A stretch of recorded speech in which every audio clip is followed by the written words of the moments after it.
Shalom, selamat pagi Bapak Ibu, saudara-saudara sekalian. Pada hari ini, Selasa 18 Maret 2025, kita masih belajar tentang tujuan dari iman yang menyelamatkan. Kita mulai dari Roma 1 ayat 16. Di situ disampaikan bahwa sebab aku mempunyai keyakinan yang kokoh dalam Injil, karena Injil adalah kekuatan Allah yang menyelamatkan setiap orang yang percaya. Pertama-tama orang Yahudi, tetapi juga orang Yunani. Nah, kalau kita belajar dari ayat ini, menurut ayat ini, Injil adalah Kristus sendiri yang mencakup segala kebaikannya. Karena itu yang dimaksud dengan tujuan dari iman yang menyelamatkan, tidak hanya keselamatan itu sendiri. Orang percaya dan Kristus itu selalu diibaratkan sebagai penyatuan antara suami dan istri. Perkawinan, dipersatukan. Kalau contoh yang mungkin bisa kami berikan ya, jikalau dalam sebuah pemberkatan pernikahan, tidak mungkin ada seorang istri yang bersedia menerima seorang suami kalau yang ditanyakan kepadanya hanya apakah engkau bersedia mengurus anak-anakku nanti. Apakah engkau bersedia menerima Feifa Hamenda sebagai istri untuk mengurus pekerjaan rumah tangga, atau untuk mengurus sekolah anak-anak, atau untuk mendampingi Jefferson hanya untuk ini saja gitu. Ya tidak mungkin ya. Kita menerima suami atau istri kita dalam sebuah pernikahan itu, dalam sebuah pemberkatan, bukan hanya menerima dia untuk satu atau dua tugas saja, tapi kita menerima dia secara utuh. Kita menerima suami atau istri kita menerima dia seutuhnya. Kita menerima identitas dia. Kita menerima dia sendiri seutuhnya. Ada seorang hamba Tuhan namanya Awe Tozer berkata, kelihatannya aneh, sebagian pengajar saat ini tidak pernah memperhatikan bahwa satu-satunya tujuan sejati dari iman yang menyelamatkan tidak lain adalah Kristus sendiri. Bukan keselamatan atau ketuhanan Kristus, tetapi Kristus itu sendiri. Allah menawarkan keselamatan bukan kepada orang yang percaya pada salah satu jabatan Kristus.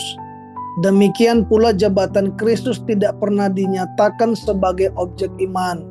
Kita juga tidak diminta untuk percaya pada penebusan atau pada kayu salib atau pada keimaman juru selamat. Semua ini diwujudkan dalam pribadi Kristus yang tidak pernah berdiri sendiri atau terpisahkan satu sama lain.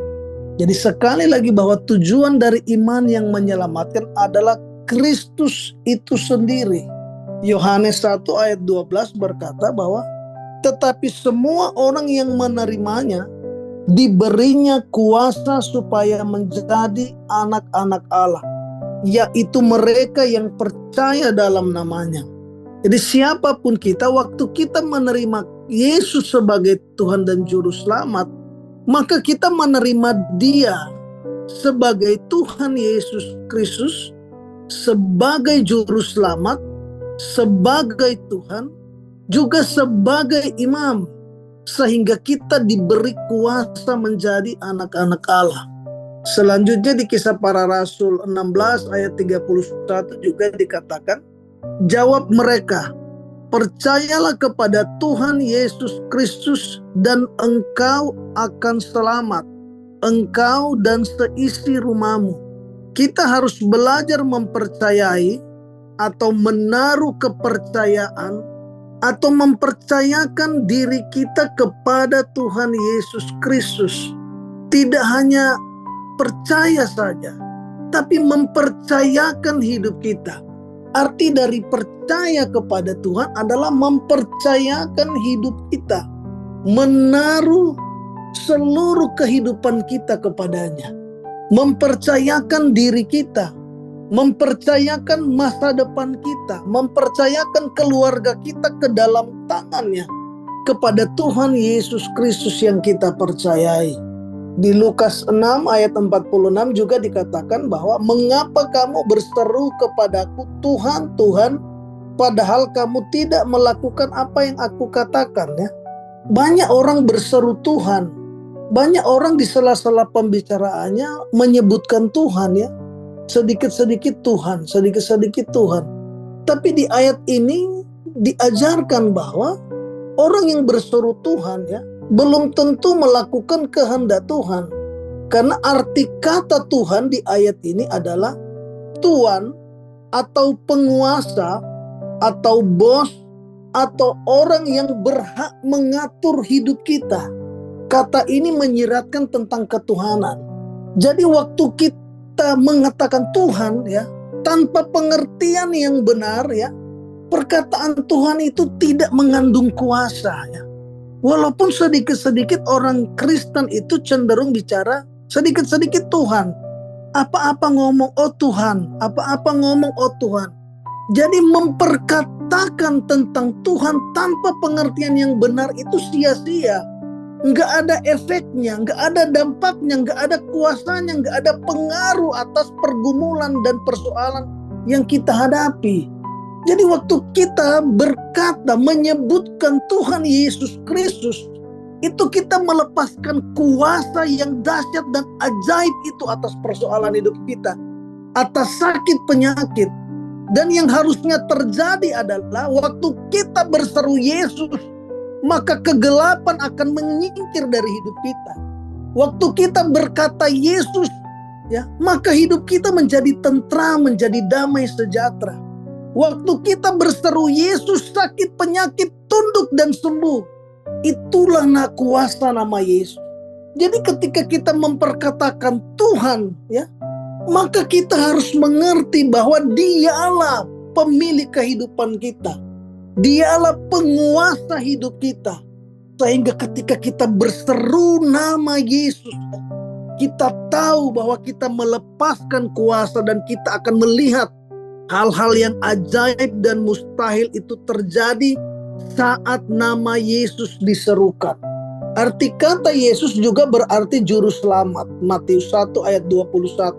Ia akan melahirkan anak laki-laki dan engkau akan menamakan dia Yesus, karena dialah yang akan menyelamatkan umatnya dari dosa mereka.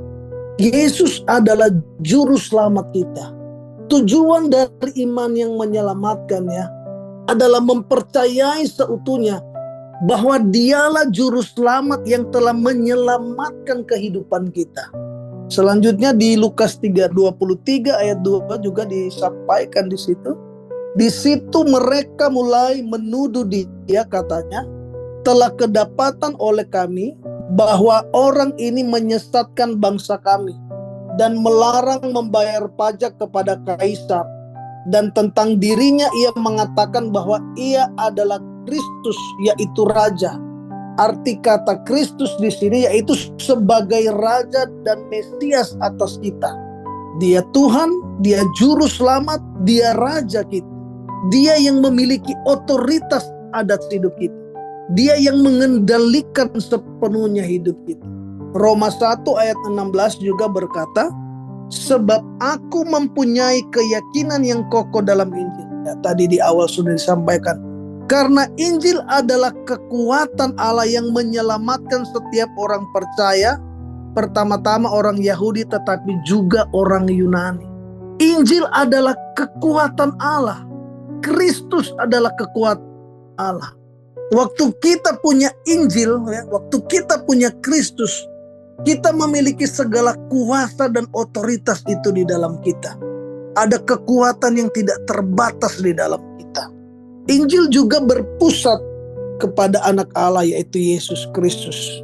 Hal itu dikatakan di Roma 1 ayat 1-3. Dari Paulus, hamba Yesus Kristus yang dipanggil menjadi rasul dan dikuduskan untuk memberitakan Injil Allah.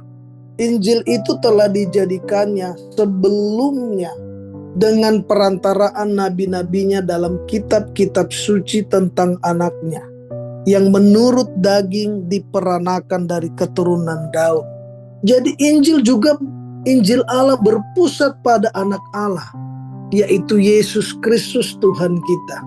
Selanjutnya di Yohanes 6 ayat 54 dikatakan, barang siapa makan dagingku dan minum darahku, ia mempunyai hidup yang kekal, dan aku akan membangkitkan dia pada akhir zaman. Di sini memakan sesuatu artinya menerima semuanya. Yang kita makan menjadikan kehidupan dan kekuatan. Jadi yang perjamuan kudus yang kita selenggarakan setiap pagi ya, bukanlah sebuah formalitas, tapi di situ mengingatkan kita siapa identitas kita. Saat kita makan roti dan minum anggur ya, kita memakan sesuatu yang artinya kita menerima semuanya. Kita menerima segala kebaikannya. Kita menerima segala berkat rohani yang sudah disediakan Kristus melalui karya salib. Galatia 3 ayat 27 juga berkata, karena kamu semua yang dibaptis dalam Kristus telah mengenakan Kristus. Mengenakan artinya menjadi satu, mengenakan seluruh diri Kristus. Menjadi satu dengan dia, tidak terpisahkan. Kemana-mana kelihatan Kristus di dalam hidup kita. Jadi Bapak Ibu yang dikasihi Tuhan, saudara-saudara yang dikasihi Tuhan, jikalau kita mengerti konsep ini bahwa tujuan dari iman yang menyelamatkan adalah Kristus itu sendiri, di mana di Kolose 2 tadi ayat 9 sampai 10 dikatakan bahwa sebab dalam dialah berdiam secara jasmani seluruh kepenuhan kealahan, dan kamu telah dipenuhi, komplit, telah penuh dalam dia. Dialah kepala semua pemerintah dan penguasa. Kalau kita mengerti konsep ini, ya, kita akan menjadi pribadi yang luar biasa. Paulus mengerti konsep ini. Paulus mengerti siapa yang dia layani, siapa yang menguasai hidupnya. Paulus mengerti siapa yang dia terima, siapa Yesus Kristus. Sehingga ketika Paulus mengalami perjumpaan dengan Allah, yang dia percaya, yang dia tahu ini bukan patung, ini bukan pohon, ini Allah yang selama ini dia cari. Ketika dia tahu, dia bertanya. Di Kisah Para Rasul 9 ayat 5 sampai 6. Tuhan, siapakah engkau Tuhan? Tuhan, apakah yang engkau kehendaki aku perbuat? Dan kehidupannya ya, memberkati jutaan orang di dunia ini. Roma 7 ayat 4 juga berkata, terjemahan King James Version tapi terjemahan sendiri ya. Sebab itu saudara-saudaraku, kamu juga telah mati terhadap hukum Taurat oleh tubuh Kristus, supaya kamu kawin dengan orang lain, yaitu dengan dia yang telah dibangkitkan dari antara orang mati, supaya kita berbuah bagi Allah. Kita telah dikawinkan dengan Kristus, kita dipersatukan, kita menjadi satu dengan Kristus. Ketika kita mengerti ini, bahwa kita telah menemukan Kristus, kita menemukan tujuan hidup kita. Kita telah menemukan segalanya.